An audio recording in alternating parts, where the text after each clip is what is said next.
Fut a bakter két irányba, fut a főnök három lánya, ez a trap-trap csak nagy zajt. Hol van Elvis? No még ilyet, majd lesz ebből, ha nem siet, még a posta is késik majd.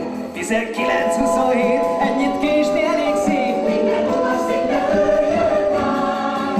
Akkor bújjak ki alul, közlöm velük hanyagul, egy kis dolgom volt a podgyásznál.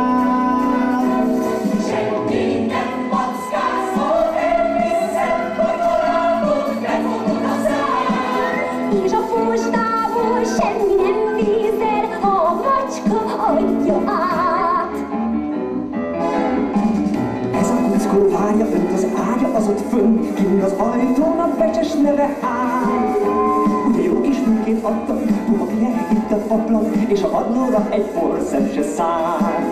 Van itt nagy és pici lámpa, ezt ön Eci szerint vágyja, vagy gombot megnyom, befütyül a szél. Ez a kecses kicsi kagyló reggel cica mosdásra jön, itt befűthet, ha már belettek a tér.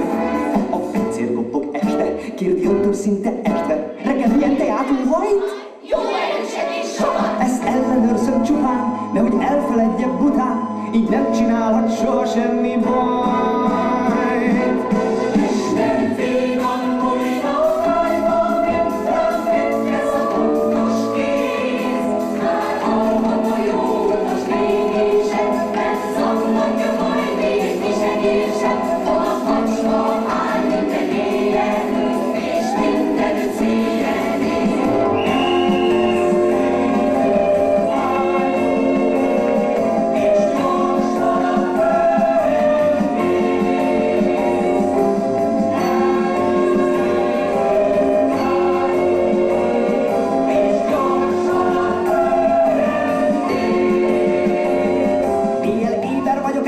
És ha kidikkad a szám, akkor kortyolok a teából egy jót.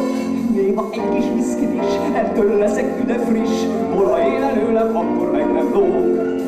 Néha beszáll pár magán, míg a vonat elvagál, legyet lyukasztani vállalkozom én. Így a hosszú utakon teljes lesz a nyugalom, én ezt biztosítom ének idején. Viszont láttok talán páran itt a rendőr szobában, mikor nyújtottam a jelentésem át.